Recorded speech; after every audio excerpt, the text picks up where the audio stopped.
The fluorescent lights buzzed overhead as Dr. Sarah Mitchell rushed through the emergency room doors of Balboa Naval Hospital in San Diego. Her white coat flapped behind her as she moved with practiced urgency toward the trauma bay. It was 2:47 a.m. on a Tuesday morning in March, and the call had come in just minutes earlier. A Navy SEAL had been brought in with severe injuries from a training accident. Sarah had been working the night shift for 3 years now, ever since finishing her residency.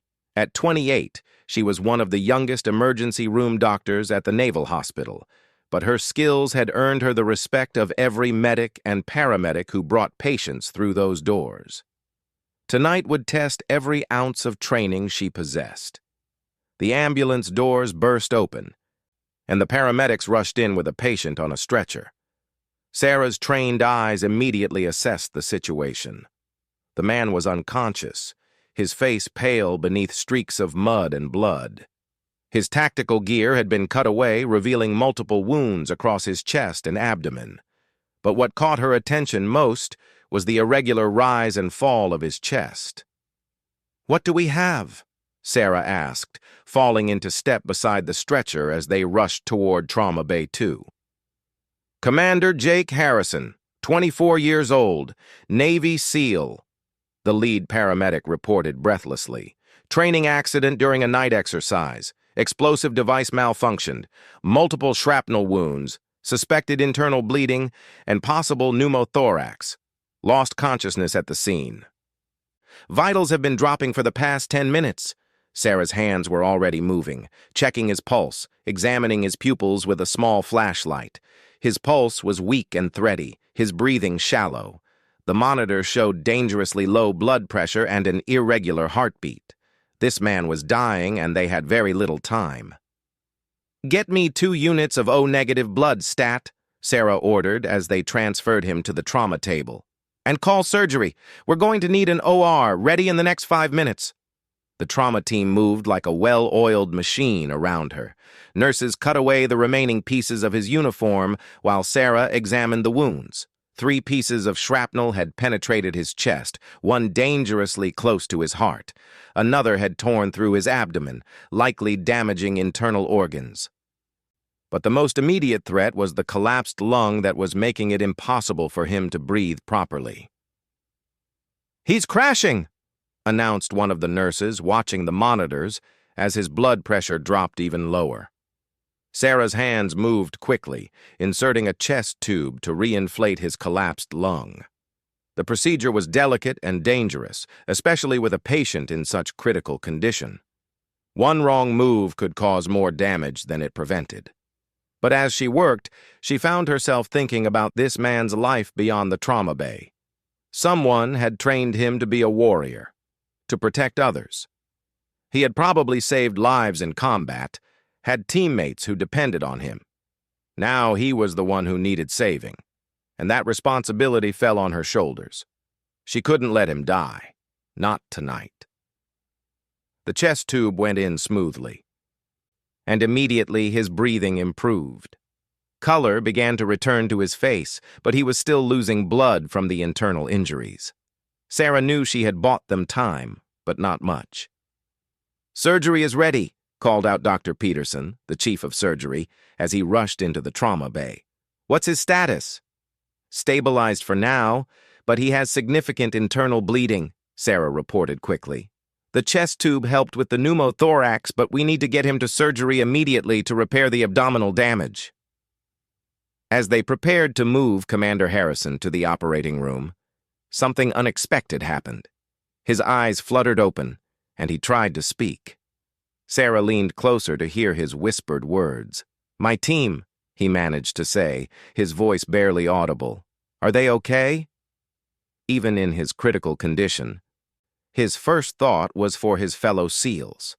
Sarah was moved by his selflessness, but she also knew he needed to conserve his strength. "They're all safe," she assured him, placing a gentle hand on his arm. "Now you need to focus on staying strong. We're going to take care of you." He nodded weakly before losing consciousness again. As they wheeled him toward the operating room, Sarah found herself walking alongside the gurney longer than necessary. There was something about this patient that had gotten to her in a way that rarely happened in her profession. The surgery lasted 6 hours. Sarah had officially ended her shift, but she couldn't bring herself to leave the hospital. She found herself checking with the OR nurses every hour for updates. Commander Harrison had required multiple blood transfusions and extensive repair work to his liver and intestines. The shrapnel had come dangerously close to several major arteries. Dr. Peterson emerged from the operating room just as the sun was beginning to rise over San Diego. Sarah was waiting in the surgical lounge, still wearing her scrubs from the night before. "How is he?" she asked immediately. "He's going to make it," Dr. Peterson said, pulling off his surgical cap. "It was touch and go for a while there, but he's stable now. Your quick thinking with that chest tube probably saved his life. If you hadn't acted as fast as you did, he wouldn't have survived long enough to get to surgery." Sarah felt a wave of relief wash over her. She had saved many lives in her career, but this one felt different somehow. Maybe it was the way he had asked about his team even while dying, or maybe it was simply the timing of their meeting. Whatever it was, she knew this case would stay with her. Commander Harrison was moved to the intensive care unit, where he would remain unconscious for the next 3 days. Sarah found herself stopping by to check on him during her shifts, even though he wasn't technically her patient anymore. The ICU nurses began to tease her about her frequent visits, but she brushed off their comments. On the 3rd day, she was reviewing charts at the nurses' station when she heard her name being called. She looked up to see one of the ICU nurses waving her over. "Your SEAL commander is awake," the nurse said with a knowing smile. "And he's been asking for the doctor who saved his life." Sarah felt her heart skip a beat as she walked toward his room. She told herself it was just professional concern, but she couldn't ignore the flutter of nervousness in her stomach.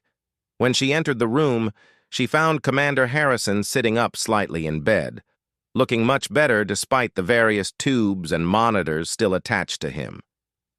"You must be Dr. Mitchell," he said, his voice stronger than it had been that night in the trauma bay.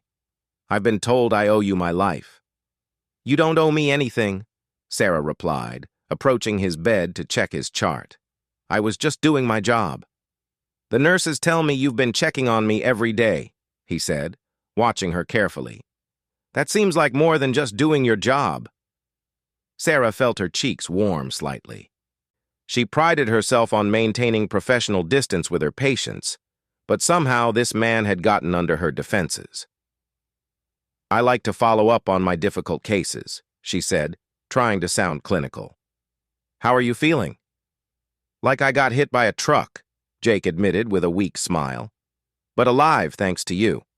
The nurses also told me that I asked about my team that night. Did you really tell me they were all okay?" Sarah nodded. "They were all fine. Worried about you but uninjured. They've been calling the hospital constantly for updates." Jake's relief was visible. "Good. I couldn't live with myself if something had happened to them because of me." "What exactly happened that night?" Sarah asked, pulling up a chair beside his bed. She told herself she was just being thorough, gathering information for his medical records. But the truth was she genuinely wanted to know. Jake's expression grew serious. "We were running a night training exercise, testing some new equipment. I was leading the team through a simulated building clearing when one of the explosive charges malfunctioned. Instead of creating a small breach in the wall, it detonated with much more force than expected. I took the brunt of the blast because I was closest to it." "And you still asked about your team first," Sarah observed. "They're my responsibility," Jake said simply. "A leader takes care of his people, no matter what." Sarah found herself impressed by his sense of duty and selflessness. In her experience, most people in life-threatening situations were focused entirely on their own survival. This man's first concern had been for others. Over the next week, as Jake continued to recover, Sarah found herself stopping by his room more frequently. At first, she told herself it was purely medical follow-up, but gradually she had to admit that she was drawn to his company.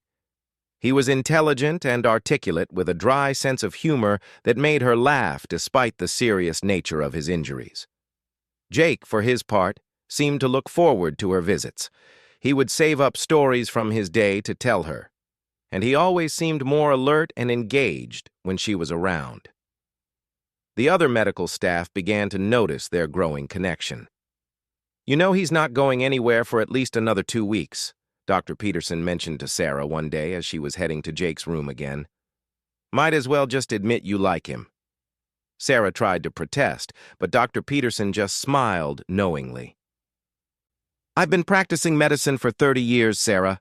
I know the difference between professional interest and personal interest.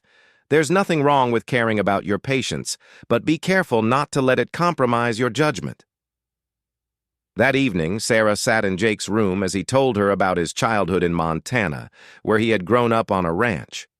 She found herself sharing stories about her own upbringing in Ohio, where her father had been a small-town doctor who had inspired her to go into medicine. "So you always wanted to be a doctor?" Jake asked. "Always," Sarah confirmed. "Even as a little girl, I was bandaging up my dolls and trying to fix broken birds I found in the yard. My parents used to joke that I was born with a stethoscope in my hand." "And you chose emergency medicine because—" Sarah thought for a moment. "I like the immediacy of it, I guess. The feeling that what I do in the next few minutes might mean the difference between life and death for someone. It's terrifying and exhilarating at the same time." "Sounds a lot like what I do," Jake observed. "Just in a different setting." As the days passed, their conversations grew deeper and more personal. Sarah learned that Jake had joined the Navy after college because he wanted to serve his country and had worked his way up through the SEAL teams through sheer determination and skill. Jake discovered that Sarah had turned down lucrative offers from private hospitals because she believed in serving military families who sacrificed so much for their country. 2 weeks into his recovery, Jake was finally cleared to have visitors beyond immediate family. His SEAL team arrived en masse, filling his small room with their presence. Sarah happened to walk by as they were visiting and couldn't help but smile at the scene. These tough, elite warriors were clearly relieved to see their commander recovering, and their affection for him was obvious. Later that evening, after his teammates had left, Jake asked Sarah about what she had observed. "They really look up to you," she said. "We've been through a lot together," Jake replied. "When you depend on someone to watch your back in life or death situations, it creates bonds that go beyond friendship. They're like brothers to me." "And they almost lost you that night," Sarah said quietly. Jake nodded seriously. "I've been thinking about that a lot during my recovery, about how close I came to dying and what that would have meant for the people who care about me." "It makes you realize what's really important in life." Something in his tone made Sarah look at him more closely. "What do you mean?" Jake was quiet for a long moment, seeming to gather his thoughts. "I mean that I've spent so much of my adult life focused on the mission, on being the perfect soldier, that I've never really taken time for the personal things that make life worth living. Relationships, connections with people outside the military world." Sarah felt her heart rate increase slightly. Was he talking about her? About them? "I've been thinking the same thing," she admitted. "I've been so focused on my career, on proving myself as a doctor, that I've never really allowed myself to get close to anyone. It's easier that way, more professional. But sometimes I wonder what I'm missing." They looked at each other across the quiet hospital room, both aware that they were approaching territory that went beyond doctor and patient. The connection they had developed over the past 2 weeks was undeniable, but it was also complicated by their circumstances. "Sarah," Jake said softly, "when I get out of here, would you like to have dinner with me? I mean, a real dinner, not hospital food served on a plastic tray." Sarah felt her breath catch. She had been hoping he would ask, but she had also been dreading the complications it might bring. Hospital policies about doctor-patient relationships were strict, and she had never been involved with a patient before. "Jake, she began, but he held up a hand. "I know this is complicated," he said. "I know there are rules about doctors and patients, and I would never want to put you in a difficult position professionally. But I also know that what we have here is special, and I don't want to let it slip away because of circumstances." Sarah looked into his eyes and saw the same mix of hope and uncertainty that she was feeling. She had always been cautious, always followed the rules, always put her career first. But something about this man made her want to take a chance. "Yes," she said quietly. "I would like that very much." Jake's face broke into the first genuine smile she had seen from him since the night he was brought in. "Good," he said, "because I have a feeling this is just the beginning for us."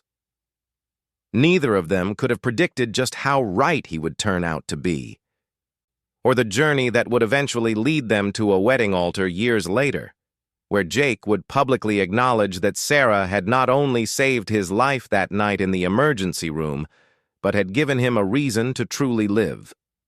3 weeks had passed since that first dinner invitation, and Jake Harrison was finally being discharged from Balboa Naval Hospital. Sarah stood at the nurse's station, pretending to review patient charts while she watched him gather his few personal belongings. His recovery had been remarkable, faster than anyone had expected, though she knew he would still need several more weeks of physical therapy before returning to active duty. The morning discharge process felt strangely emotional. Over the past month, Sarah had grown accustomed to seeing Jake every day, to their conversations that stretched longer than medical necessity required. Now he would return to his life outside the hospital walls, and she wasn't sure what that would mean for whatever was developing between them. "Dr. Mitchell?" Jake's voice interrupted her thoughts. She looked up to find him standing beside her, wearing civilian clothes for the first time since she had met him. Jeans and a simple blue button-down shirt made him look younger somehow, less like the intense military commander and more like the man she had gotten to know during their late-evening conversations. "Ready to rejoin the real world?" Sarah asked, trying to keep her tone light and professional despite the flutter in her stomach. "As ready as I'll ever be," Jake replied. He paused, glancing around the busy nurse's station before lowering his voice. "About that dinner we talked about. Would tomorrow night work for you? I know a place in Little Italy that doesn't look anything like a hospital cafeteria." Sarah felt herself smile despite her attempt to maintain professional composure. "Tomorrow night sounds perfect." Jake's face relaxed into a grin. 7 o'clock? I can pick you up, or we can meet there if you prefer." "Meeting there might be better," Sarah said, still conscious of the curious glances from her colleagues. "At least for now." "Understood," Jake said. "Café Zucchero on India Street. And Sarah? Thank you. For everything." After he left, Sarah found it difficult to concentrate on her remaining patients. Dr. Peterson noticed her distraction during afternoon rounds. "So your SEAL commander is finally going home?" he asked as they reviewed a patient's chart together.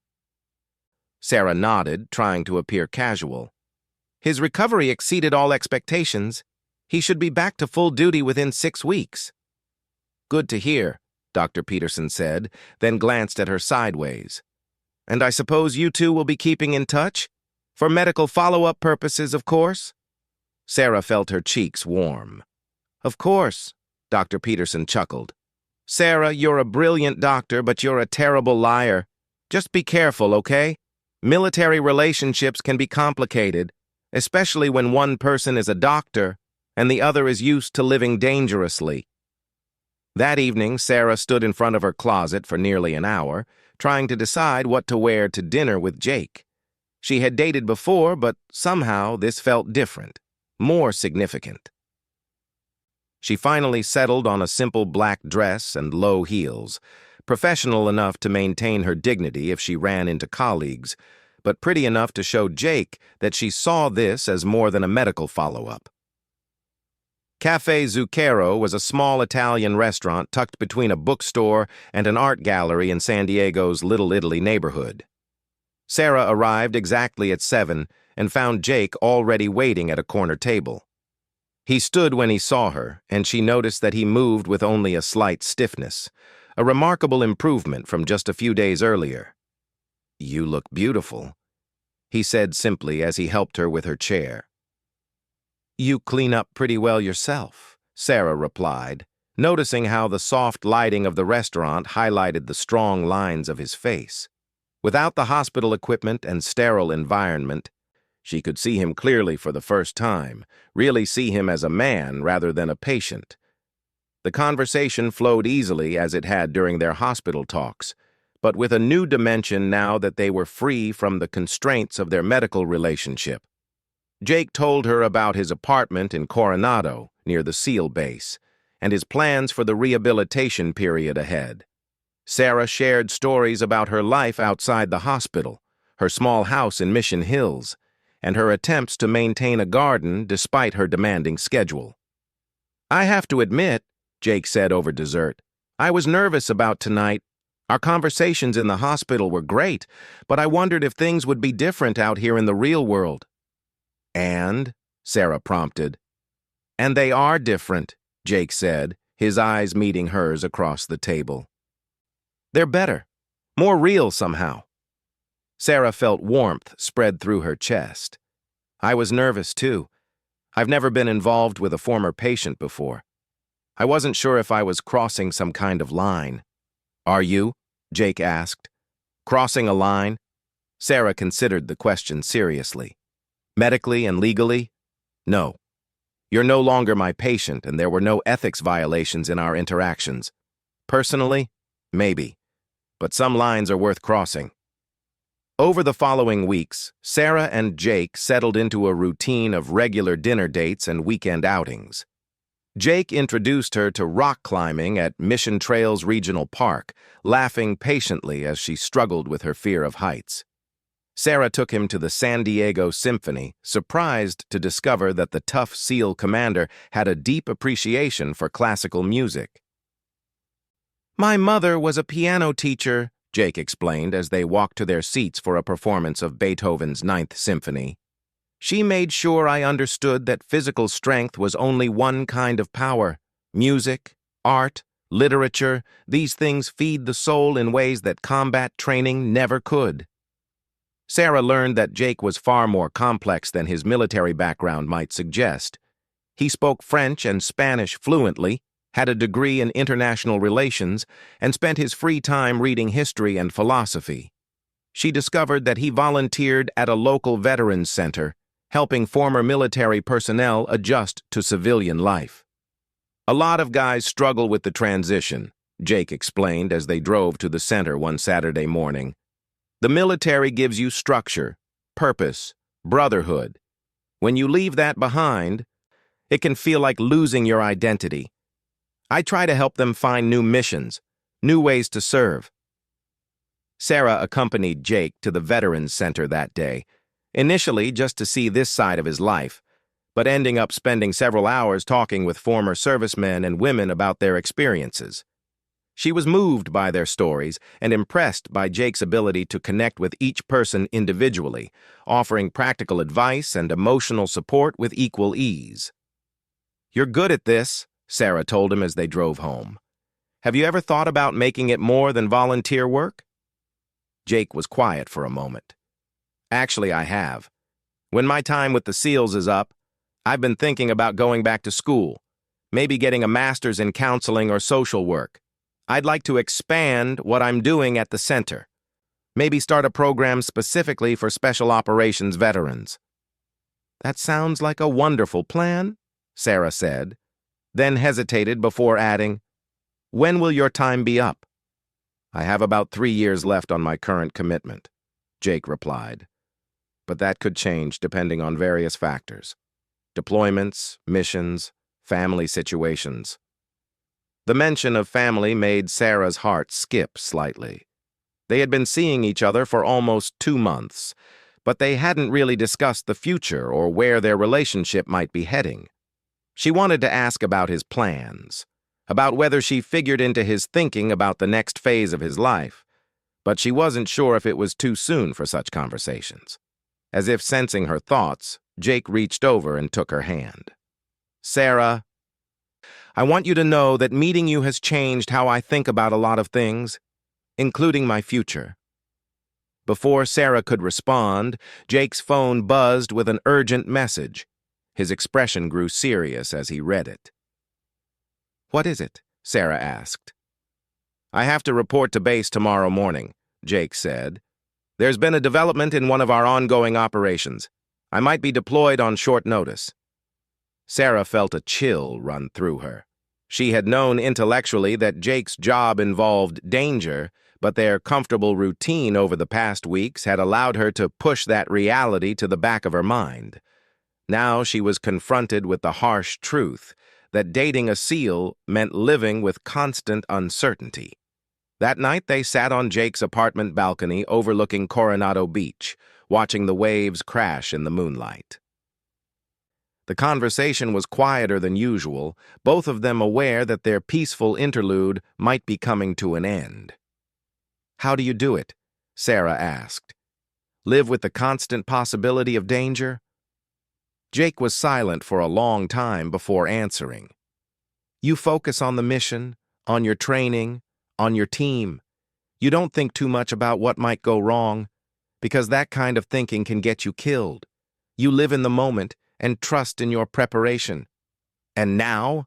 Sarah asked. "Do you still not think about what might go wrong?" Jake turned to look at her, his expression serious in the moonlight.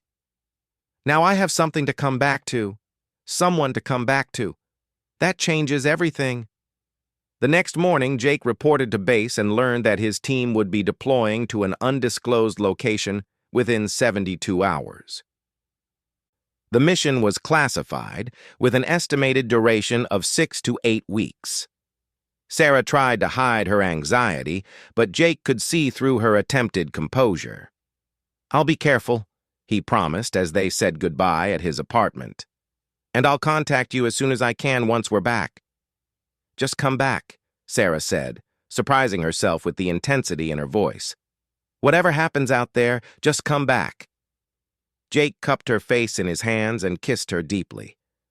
"I promise." The next 8 weeks were the longest of Sarah's life. She threw herself into her work at the hospital, picking up extra shifts to keep her mind occupied. Her colleagues noticed the change in her demeanor, the way she checked her phone constantly for messages that never came. "Military relationship?" asked Dr. Rodriguez, one of the other emergency room physicians, after catching Sarah staring at her silent phone during a brief break. Sarah nodded, not trusting herself to speak. "The waiting is the hardest part," Dr. Rodriguez said gently. "My brother was a Marine. I know what it's like for the families left behind." As the weeks stretched on, Sarah began to understand the true sacrifice that military families made. It wasn't just the service member who served their country. Their loved ones served too, through worry and loneliness, and the constant fear that a phone call or a knock on the door might bring terrible news. She found herself thinking about Jake constantly, wondering where he was, what he was doing, whether he was safe. She realized that what had started as attraction and companionship had deepened into something much more significant. She was falling in love with him, and the possibility that he might not come back was almost unbearable. 7 weeks into the deployment, Sarah was working a late shift when her phone buzzed with a text message from an unknown number. Her heart stopped as she read the simple message. "Safe. Coming home. 3 days. J." Sarah had to excuse herself to the restroom, where she sat in a stall and cried with relief. Jake was safe. He was coming home. They would have a chance to continue what they had started. 3 days later, Sarah was waiting at the airport when Jake's flight arrived. She saw him before he saw her, walking through the terminal in uniform with his team, looking tired but whole. When their eyes met across the crowded space, his face broke into a smile that made her heart race. He dropped his duffel bag and wrapped her in his arms, lifting her off the ground as he kissed her. Around them, his teammates cheered and applauded, but Sarah barely heard them. Jake was home. He was safe. He was here with her. "I missed you," Jake whispered against her ear. "I missed you too," Sarah replied, holding him tightly. "More than I knew was possible." That night, as they sat together in Sarah's garden sharing stories about their time apart, Jake took her hand and looked at her seriously. "Sarah, I need to tell you something. While I was deployed, I did a lot of thinking about my life, about what I want for the future. And I realized that none of it makes sense without you in it." Sarah felt her breath catch. "Jake, I'm not asking for any promises or commitments right now," Jake continued. "I know we've only been together for a few months, and I know the military lifestyle isn't easy. But I want you to know that you've become the most important thing in my life. Whatever happens next, wherever my career takes me, I want you to be part of it." Sarah looked into his eyes and saw the same love and commitment that she felt growing in her own heart. "I want that too," she said simply. As they kissed under the stars in her garden, both of them knew that they had found something rare and precious. It wouldn't always be easy. Military life would bring challenges, separations, and uncertainties that civilian couples never faced. But what they had built together was strong enough to weather whatever storms lay ahead. Neither of them could have imagined, sitting there in the peaceful garden that night, that their love story would eventually culminate in a moment that would bring Jake full circle to the place where it all began, standing in front of family and friends, publicly acknowledging that Sarah had not only saved his life in that emergency room, but had given him a future worth living for. 4 years had passed since that first dinner at Café Zucchero, and Sarah Mitchell stood in the bridal suite of the Grand Del Mar Resort, adjusting her friend's veil one last time. Outside, the Southern California sun cast golden light across the perfectly manicured gardens, where 200 guests were gathering for the wedding of Lieutenant Commander Jessica Torres and Captain Michael Chen. Sarah had become close friends with Jessica during her residency at Balboa Naval Hospital. Jessica was a Navy nurse who had worked alongside Sarah in the emergency room, and now she was marrying her longtime boyfriend, a Marine captain she had met during a deployment in Afghanistan. Sarah was honored to serve as her maid of honor. "You look absolutely stunning," Sarah told Jessica, stepping back to admire the elegant lace dress that complemented her friend's dark hair and olive complexion. "Michael isn't going to know what hit him when he sees you walking down that aisle." Jessica laughed nervously, smoothing down the silk fabric. "I can't believe this day is finally here. After 3 deployments and 2 years of long-distance relationship, we're actually getting married." Sarah smiled, thinking about her own relationship with Jake. They had weathered their own challenges over the past 4 years, 2 more deployments, her demanding residency schedule, and the constant uncertainty that came with military life. Through it all, their bond had only grown stronger. Jake had completed his service commitment the previous year and was now pursuing his master's degree in clinical psychology at UC San Diego, focusing on trauma counseling for veterans. Sarah had finished her emergency medicine residency and accepted a permanent position at Balboa Naval Hospital. Their careers were finally aligned in a way that allowed them to build a stable life together. "Sarah, there's something I need to tell you," Jessica said, turning away from the mirror with a mysterious smile. "Something about today that you don't know yet." Before Sarah could ask what she meant, there was a knock on the door. One of the other bridesmaids peeked her head in.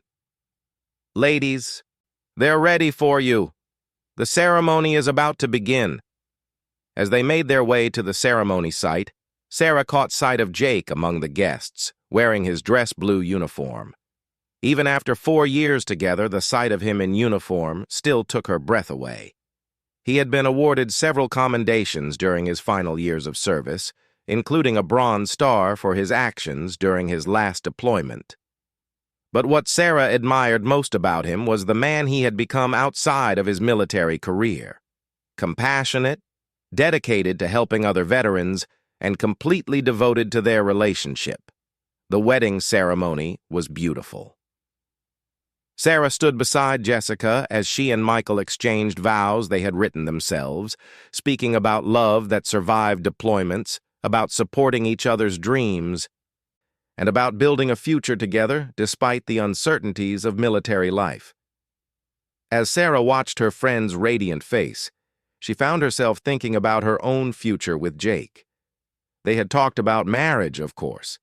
Jake had made his intentions clear years ago, and Sarah knew that she wanted to spend the rest of her life with him. But they had both agreed to wait until his military service was complete and their careers were more stable. Now that those conditions had been met, Sarah wondered when Jake might propose. After the ceremony, guests moved to the reception area for cocktails and dinner. Sarah was making her rounds, chatting with other military couples she had met through Jake, when she felt a familiar hand on her shoulder. "You look beautiful," Jake said, appearing beside her with 2 glasses of champagne. "That dress is perfect on you." Sarah was wearing a flowing emerald green dress that Jake had helped her choose the week before. "You don't look too bad yourself, Commander," she replied, using his former rank playfully. "Actually, that's Mister now, remember?" Jake said with a grin. "I'm just a humble graduate student these days." "My humble graduate student," Sarah corrected, standing on her toes to kiss him lightly. As the evening progressed, Sarah noticed that Jake seemed more nervous than usual. He kept checking his watch and glancing toward the head table where Jessica and Michael were seated. During dinner, he barely touched his food, and he seemed distracted during conversations with their table companions. "Are you feeling okay?" Sarah asked quietly during a lull in the conversation. "You seem a little off tonight." "I'm fine," Jake assured her, but she could see the tension in his shoulders. "Just thinking about some things." After dinner, the DJ invited the wedding party to the dance floor for special dances. Sarah danced with Michael during the traditional father-bride dance substitution, since Jessica's father couldn't attend the wedding. As she moved around the floor with the groom, she noticed Jake talking intently with Jessica near the head table. "Your boyfriend looks nervous tonight," Michael observed as they swayed to the music. "I noticed that too," Sarah admitted. "I can't figure out why." Michael smiled mysteriously. "Maybe you should ask Jessica about that." Before Sarah could question him further, the song ended, and the DJ announced that it was time for the best man's toast. Captain David Rodriguez, one of Michael's Marine colleagues, stood up with his champagne glass and delivered a humorous and heartfelt speech about the couple's love story and their bright future together. Then, unexpectedly, the DJ spoke again. "Ladies and gentlemen, we have a special request from one of our guests. Jake Harrison would like to say a few words." Sarah looked at Jake in surprise as he stood up from their table, his face pale but determined. She had no idea he was planning to speak at the wedding. Jake walked to the front of the room, where the DJ handed him a microphone. "Thank you all for allowing me to share this moment," Jake began, his voice carrying clearly across the silent room. "I wasn't originally part of the wedding party, but Jessica and Michael graciously agreed to let me speak tonight because what I have to say is connected to their love story in a way that some of you might not understand." Sarah felt her heart begin to race. Something significant was happening, but she couldn't quite grasp what it was. "4.5 years ago," Jake continued, "I nearly died during a training accident. I was brought to Balboa Naval Hospital in critical condition, and the doctors weren't sure I was going to make it. But there was one doctor who refused to give up on me. She worked through the night to save my life, and then she continued to check on me every day during my recovery, even though I wasn't technically her patient anymore." Sarah's eyes widened as she realized Jake was telling their story to the entire wedding reception. She glanced around the room and saw that many of the guests were looking at her with knowing smiles. "That doctor was Sarah Mitchell," Jake said, turning to look directly at her. And what started as a professional relationship grew into something much more significant. Over the past 4 years, Sarah has continued to save my life in ways she probably doesn't even realize. She's taught me what it means to have a partner, someone who supports your dreams while challenging you to be better than you thought possible. Sarah felt tears begin to well up in her eyes. She still wasn't sure where Jake was going with this speech, but the emotion in his voice was unmistakable. Jessica asked me to speak tonight because she knows something that Sarah doesn't know yet, Jake continued, his voice growing stronger. She knows that I've been carrying something around for the past 6 months, waiting for the right moment to use it. To Sarah's complete shock, Jake reached into his jacket pocket and pulled out a small velvet box. Her hands flew to her mouth as he walked across the room toward their table.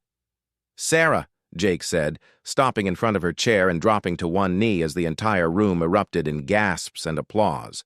"You saved my life in that emergency room, but more than that, you gave me a reason to truly live.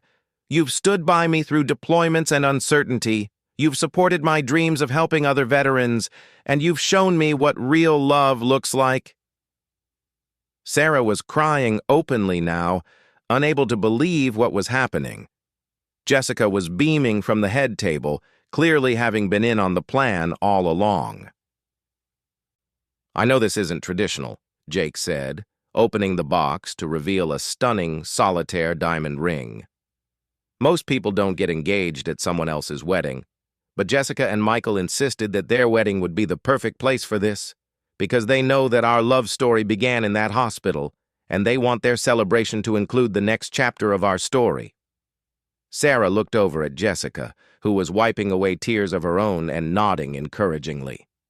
"Sarah Mitchell," Jake said, his voice thick with emotion, "you are the strongest, most compassionate, most beautiful woman I have ever known. You've saved countless lives in your medical career, but the life you saved that matters most to me is your own, because you chose to let me be part of it. Will you marry me?" The room was completely silent, as everyone waited for Sarah's answer. She looked down at Jake, this man who had come into her life as a patient and had become everything she never knew she was searching for. The ring was beautiful, but what took her breath away was the love and hope she saw in his eyes. "Yes," she whispered, then louder, "Yes, of course I'll marry you."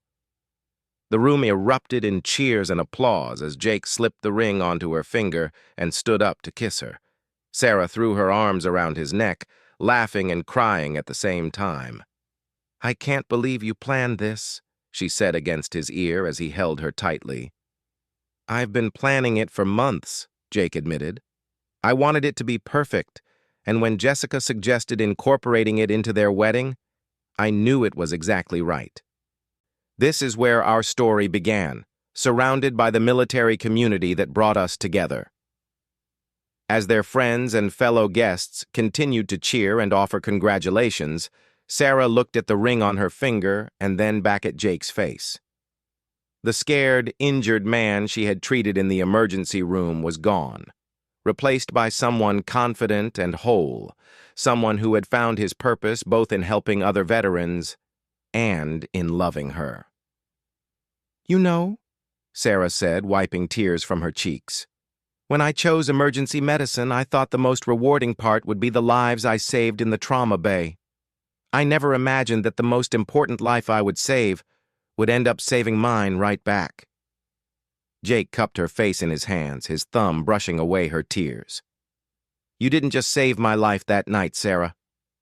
You gave me a future worth living for, and now I get to spend the rest of that future with you." As they kissed again, the DJ played their favorite song, and guests began forming a circle around them for an impromptu engagement dance. Jessica and Michael joined them on the dance floor, beaming with joy at having their wedding celebration include such a special moment. "Thank you," Sarah whispered to Jessica as they embraced. "This was the most beautiful surprise." "You two deserve all the happiness in the world," Jessica replied. "And besides, now I'll always be able to say that someone got engaged at my wedding. That's a pretty great story to tell our kids someday." As Sarah danced with her new fiancé, surrounded by friends who had become family, she reflected on the journey that had brought them to this moment. It had started with a medical emergency, a life-or-death situation that could have ended tragically. Instead, it had become the beginning of a love story that proved sometimes the most unexpected meetings lead to the most extraordinary outcomes. The little girl who had bandaged broken birds and dreamed of saving lives had grown up to become a doctor who saved people every day. But the most important rescue she had ever performed hadn't happened in an operating room or trauma bay. It had happened gradually, over months and years of choosing love over fear, commitment over convenience, and partnership over independence. Jake had been right that night 4 years ago when he said their dinner was just the beginning. Tonight, as they celebrated their engagement surrounded by the military community that had shaped both their lives, Sarah knew that their greatest adventures still lay ahead. They would face them together, as they had faced everything else, as partners, as best friends, and now as fiancé and fiancée preparing to spend the rest of their lives proving that some rescues work both ways. The SEAL commander who had nearly died on her trauma table had indeed claimed her hand at a wedding, just not in the way anyone might have expected. He had claimed it by first giving her his heart, completely and forever, and trusting that the woman who had refused to let him die would also refuse to let their love story end.